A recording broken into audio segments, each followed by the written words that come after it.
when an animation scammer gets exposed. Fox and Cambo. Do it. I won't waste no time. Link will be in the description. Like, subscribe, please. Alright, let's get it. In recent weeks, the reputation of a once beloved animation channel here on YouTube has been permanently ruined. Once upon a time, it was a source of laughter, but now it's a laughingstock, and there's no going back. In today's video, we'll be taking a look at how Yo Mama fell from grace. I mean, literally. Do you understand how long it has been? It stink like maybe 8th grade for me, probably. Nah, that's way too fucking early. Probably around like 4th grade, 5th grade. Shit, yeah, 5th grade. 5th grade, that shit went completely extinct. I think during 6th grade, that's when it first stopped. Literally, the channel we'll be looking into today is Yo Mama. Now, let me clarify that it brings me no joy to make this video. When I was 12 or 13, I used to watch Yo Mama quite a lot. For real? But given this drama's virality and the sheer amount of content there is to cover, including articles, video responses, and documents, this needs to be done. Before we start though, I don't want to interrupt halfway through and ask then, so I'll just ask it now. If at any point you find yourself enjoying this video, please don't forget to like it and subscribe to the channel if you're new. I would absolutely love it to get to 250,000 subscribers, and as an independent content creator, your support means just that little bit more. So with that said, sit back, relax, and let me go over this animation atrocity. Let me very quickly start by discussing who Yo Mama is, in case there's anyone watching this that doesn't know them. The channel was a simple one. They literally just animated Yo Mama jokes. That's all they did, that's all people wanted. Damn, she was, bro, I ain't gonna lie, she was one of the ugliest people I've ever seen in my life! To do. Find the best Yo Mama jokes, tell them, and animate a video showing it off. By all accounts, this channel was extremely successful. Yo, that's a cold ass avatar. This fox right here, that shit cold. Credit where credit's due. Its most popular video has over 100 million views. The channel has 5 million subscribers and also has a grand total of 1.5 billion views overall. And that's just on YouTube alone. That's not to take into account any views garnered on Twitter, TikTok, Facebook, or anywhere else on the internet. I'd even go as far as to say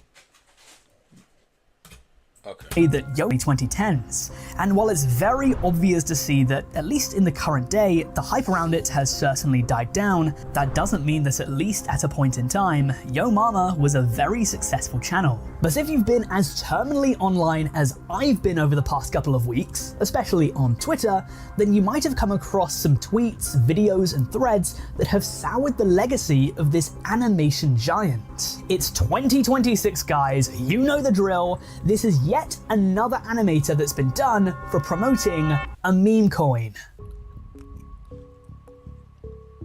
No, don't tell me. On the 31st of January 2026, the Brody Fox Twitter account would release a statement that would change everything.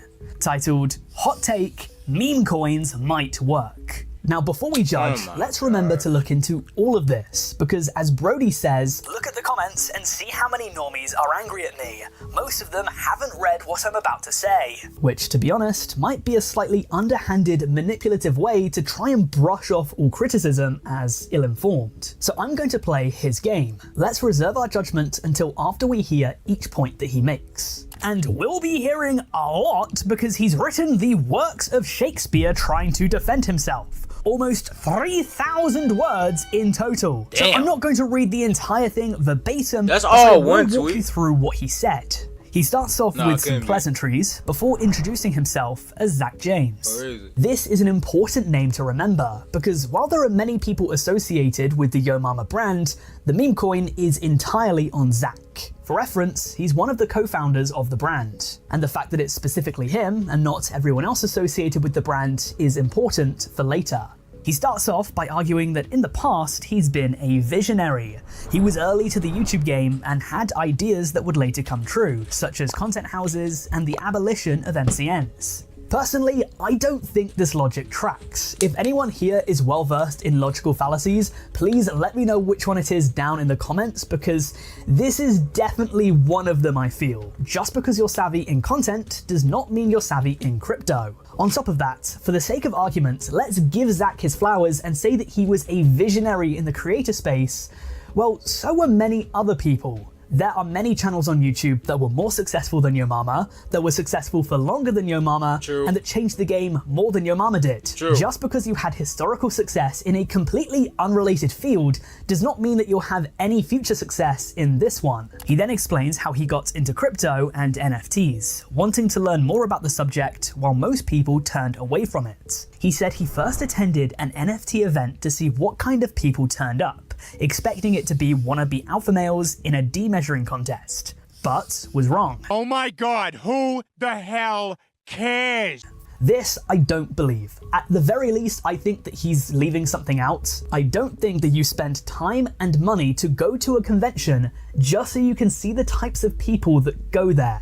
Maybe that was one of the reasons, but I think that the real reason someone goes to an NFT event is because they're interested in NFTs. I also love that at several points he brings up that women are into the NFT space too, as if it's like, wow, women can't be scammers, women can't be grifters. I'm a guy, so critique me in the comments if you want, but I don't feel as though women being into NFTs and crypto scams is empowering, in the same way that It's not. It's actually kind of the opposite, but y'all know that. I don't think women serial killers or dictators are empowering. Yeah. Serial killing is such a male-dominated field. What a serious blow to that glass ceiling. Just because women are a part of the NFT space does not make it necessarily good. Is there some sort of glass ceiling in the NFT world? Are women only allowed to hold 83% of the NFTs compared to men? What is even going on right now? What the hell does this have to do with anything? Tell me what's happening! I think him trying to shoehorn this message of diversity and inclusion into a text of why he's trying to scam people is just very funny. Whatever the case, he continues by revealing that Yo Mama meme coins had been made in the past without his consent, and he didn't like it because it could damage reputations. Which is very interesting given the subject of this video. Then he claims that in early 2025, he was offered $300,000 to launch his own. Keep in mind this amount of money. From what I found, the average yearly wage in the USA is $60,000. He was offered 5 years, just shy of 5 years, the average annual wage to promote a crypto coin. The next time a content creator comes out with their big idea for a crypto coin, keep that number in mind. Some of them are being offered years worth of salary. He claimed that Obviously, eventually, I want to get this channel monetized and make money off of it. But I am not doing this for the money. There's certain things I just would not do for money. I'm not, and I think like at the top of the list would be not scamming my fucking fans or anyone. Like, I just don't understand. Like, I just don't get it, man. Coin. He then shows another example of a Yo Mama coin that was made, and stated that in recent weeks, creators had been offered trading fees for coins already made using their brand and image. You're told there's no strings attached, no requirements to promote the coin, it's presented as a simple thank you. He then writes more about the situation. My Sol wallet was connected to the coin to collect future trading fees. I left the tab open, came back, and saw thousands of dollars suddenly pouring in. The coin suddenly had new life and reached an all-time high. In an effort to create transparency with my followers, my new tweet caused the coin to crash. Crypto bros were replying with hate and anger. Some even posted threats that they would track me down. Then, in an effort to show support for Yo Mama coin, my next tweet caused some fans to call me a scammer, sellout, and grifter. The "my goat is washed" meme is now baked into my brain. Cause you guys like you are, bro. Like, what the fuck? What happened to Yo Mama So Fat? Like, what happened to that, bro? Never escape pissing people off. Those two tweets led to a sudden surge in trading fees, which generated my potential monthly revenue within hours. This effect caught me off guard and doubt what I was doing. I had to pause myself and figure out how I'm going to handle this in a way that felt true to me. He then goes on to write that he's taken over the project, so he has control of it. He's apparently hired a friend with some experience, he's committing 5% of trading fees to buybacks, and he's going to find more organic ways to push Yo Mama Coin. So now we've read it, we can respond. Backlash. Ah, shit. What do you want me to say? Time might prove me wrong, but to Zach, it seems like right now you have torpedoed your entire reputation just for a quick buck. Let me be completely transparent with you guys, okay? Over the past couple of years, I've made a few investments myself, but hearing the horror stories of NFT and crypto coins, I have personally steered clear. So I wanted to speak to someone that I knew had a lot of experience. I spoke to a close associate of mine that's been trading meme coins for a while now, and I asked him what the deal is. He said that 90% of them are going to crash to zero after some time, and that probably about 95% of them are rug pulls. Damn! Saying that it's just a race of who can buy the lowest and sell the highest. Just based on that alone, things look bleak. And furthermore, based on the fact that the coin immediately crashed and shows no sign of resurgence, things look even worse. Zach says, I can never escape pissing people off. This is just a hunch, I have no clue. Yeah, but when you were telling jokes, you were making more people happy than upset. But now it's like, this is just, you made all the people happy hate you. So now it's just nothing but people that are upset, that don't like you.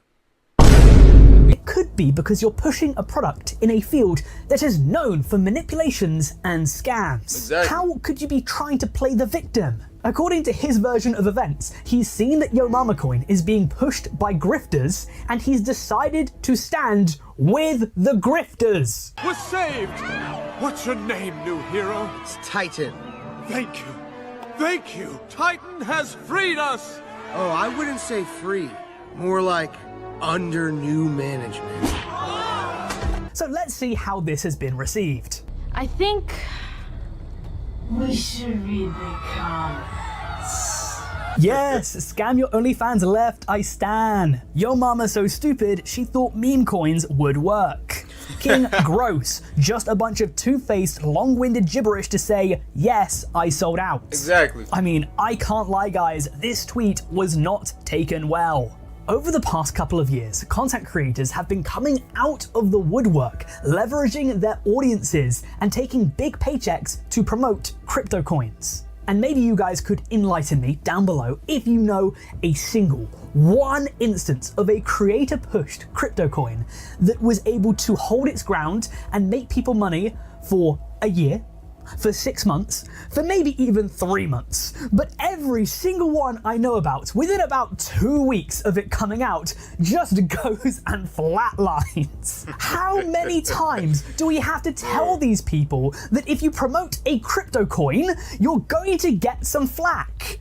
How many times do we have to teach you this lesson, old man? If you guys watch my video on PokerTubers getting exposed, which I'll link down below in the description You'll in case never you want to learn. check it out, you'll know that in that one, I spoke about Logan Paul's latest scam.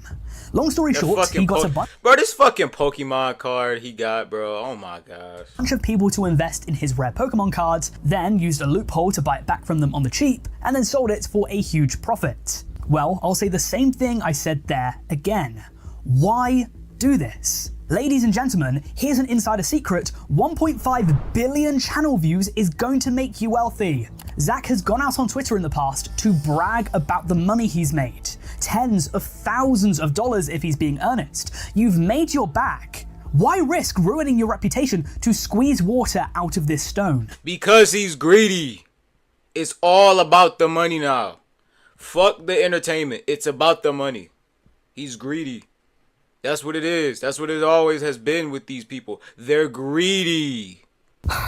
Do you guys have an answer at home? Because He's greedy.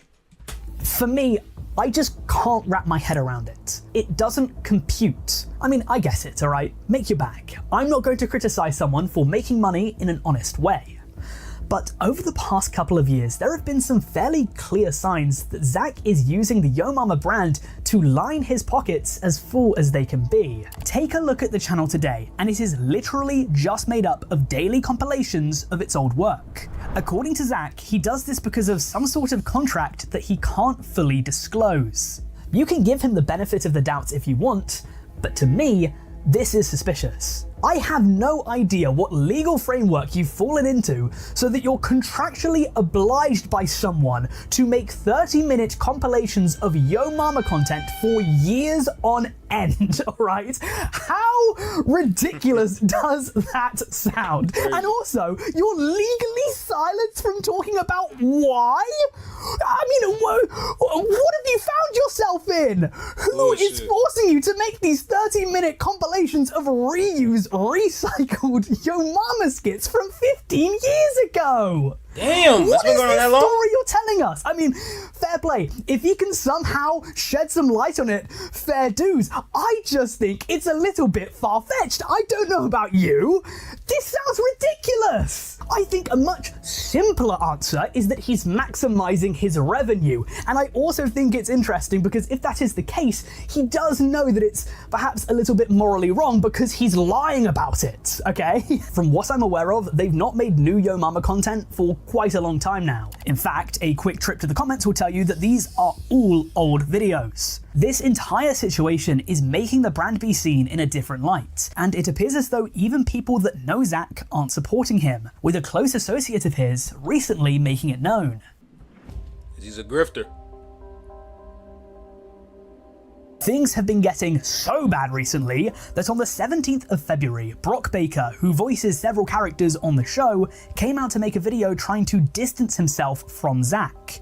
This video has been seen by millions, only blowing this drama up even further, and it's now being picked up by Oh yeah, I forgot to say, the Yo Mama, the Yo Mama voice actor isn't he's not the grifter, my fault. Several different news outlets as we speak. Brock This clip Baker isn't too long, so I'll play the entire thing for you. In Brock's own words, this is what he had to say about the situation. Hi, my name is Brock Baker, and I am Brody Fox, the Yo Mama guy. I'm the voice actor for Brody Fox and Frank the Cap and a ton of other characters from the Yo Mama channel. But I don't run the Twitter. I don't run the YouTube channel. I have nothing to do with any of the Yo Mama or Brody Fox social media. I'm not involved in anything crypto or meme coin or Web3. I could not be any less interested in any of that. Okay? That's all Zach James, the co-creator of the Yo Mama brand. He does often make it clear that it's him running all the social media and not me. I'm rarely on Twitter, as you can tell by me still calling it Twitter. The last thing I want to do with my time is get in flame wars all day, every day. Just thinking about that exhausts me. I wish this video was horizontal so I could lie down. I just want to make silly videos and do voices for cartoons and video games and make people laugh. It's becoming less and less likely that the Yo Mama cartoons are ever coming back, especially since the band broke up. But sometimes I'll throw on a pink polo and scream user-submitted Yo Mama jokes to the people that grew up with the Yo Mama cartoons. That's all. Just wanted to clear the air. People Round of applause. Round of applause. He ain't sell out. in the replies seem to be very relieved. There is a stark contrast in response between this video and the replies to Zach. Now, I take it that perhaps he's been receiving some hate messages with people thinking that he's the one behind the account, and this is just him clearing his name, but I also think it's quite funny how evident it is that he thinks this is dodgy. And he's definitely not the only one. A former animator of Brody's, known as Red Minus, has also been a vocal critic in recent times. In one comment, he mentioned that many people that used to work on the channel intentionally distanced themselves. Yo, I'm not gonna lie, animators automatically get my respect from because drawing is hard as shit and it takes so much patience. I don't have that patience. So I respect every animator with everything in my body. Obviously I make all my logos and shit. I don't have money to pay people to do shit like that. And my thumbnails and shit like that. But like everything is done by me. Editing, everything is done by me. But the one thing I've never done before was be good at anime. Like I can't. I'm very bad at drawing. Like animators always give the utmost respect for me, because like I know that's hard to do. Selves years ago. Could that be what Brock is doing? This is all highly speculative. I don't know Red Minus's relationship with Zack. There could be a number of reasons why he's trying to get him in trouble. Perhaps he has some sort of a vendetta against Zack, or he wants revenge for some reason. But this comment and what Brock had to say do line up, which I thought was curious. Red Minus has been active on Twitter retweeting posts critical of Brody, so there's definitely a rift there. But Red Minus isn't the only one with a bone to pick with Zack. It's time to discuss another creator who's been making their presence known in this situation, Chazington. Oh, silencing the critics. Remember back to when Zack stated that initially he tweeted about the Yo Mama meme coin and that caused it to crash? Well, after publicly pledging his support, he was called out by a lot of people, one of which was Chazington. If you can remember back to my video on FNAF controversies, then you might remember the name, because he made a video on Puggo's Plush which I heavily relied on as a source when discussing him. Well, Chazington replied to Zack's tweet stating, "So somebody basically scammed people who knew your channel with characters they stole from you, and you only didn't try to stop them because they bribed you. You can't have the moral high ground while also supporting this, lol. It's either okay or it's not." In response, the two had a little back and forth, which appears to have now been deleted, and it appears as though Zack took the if you can't beat them, join them approach, to which Chazington has criticised. Essentially, Chazington's Come on, you gotta stand 10 toes! Coming from the position that Zack is simultaneously trying to throw crypto bros under the bus and say that they're usually awful people, whilst also being one himself. That by pushing a crypto coin, he is what he claims to despise. Saying, "You're trying to morally condemn even though you're participating in it now." He also makes the point that Zack is trading in the goodwill that he's developed over the years. In truth, he did generally have a good reputation. In the past, he's always tried to come across as a voice of equality, inclusion, and respect. Was this all just one massive facade? Was this yet another grift to make his audience trust him? How can we trust him again? Well, following this backlash, perhaps the mask finally slipped. Because it appears as though Zack didn't want to hear any critique from Chazington. According to these tweets, he'd DM him saying that he'd processed the feedback, and a few days later, blocked. I really don't see how this is dealing with your critiques as much as it is sweeping them under the rug. I don't understand how plugging your ears and saying la la la, not listening, is helping the situation whatsoever. But if Chazington's telling the truth, then he was blocked, and if— I just had to unsub from one of my favorite YouTubers because of this same situation. Some shit had like was stirring around about them like years ago that they never like checked or said sorry for. Had to unsubscribe. Literally, like this literally just happened to me like maybe 2 weeks ago. that's how Zack wants to play things, then I think it's fair to let the world know that this is what's happening. If you're going to promote a crypto coin, backlash is inevitable. You have to understand that. And also, I feel as though if this wasn't a scam, if somehow he was doing this for a good cause, then he would have no reason to block Chazington. Look, I don't know Zack. I don't know who he is in the deepest, darkest depths of his soul. I hope that he's not as bad as the person that's been portrayed in this video. Because, as I said, I was a fan of his work many moons ago. With all of this coming out, it diminishes a previously joyful childhood memory of mine. Yeah. If DMs can be believed, he's been proven to lie about this situation. And based on his response to it, not everything's adding up. He's definitely withholding some information from us. Is this the end of the situation? I'm really not too sure, but let me know your thoughts on it down in the comment section below. And if you're interested in seeing more content, yeah, what's up to Fox Akimbo? And yeah, that was the end of the video. It's crazy to see how like motherfuckers will just sell out just cause. Let's look at some of the comments. Your mama so irrelevant she invested in NFTs. You either die telling your mama jokes or live long enough to see yourself become the your mama joke. Damn. Your mama getting into drama wasn't in my 2026 bingo card, much less for crypto. Feel that. let's see what else. I'm fucking panicked because I thought this was about Brock Baker. No, at first I did think it was about that dude, but nah. Thank God it got cleared up because I was gonna be upset. I wouldn't say beloved, more like tolerated. Yeah, true. I used to love Yo Mama when I was an edgy 8 to 13-year-old in 2010, so it's sad to see where it is today. Yeah, it's just people selling out. It happens. You grow up and you find shit about people that you just can't support. Although you got good memories, you got to part ways because they own that bullshit. But yeah, more of the story, don't sell out. Especially when you don't have to.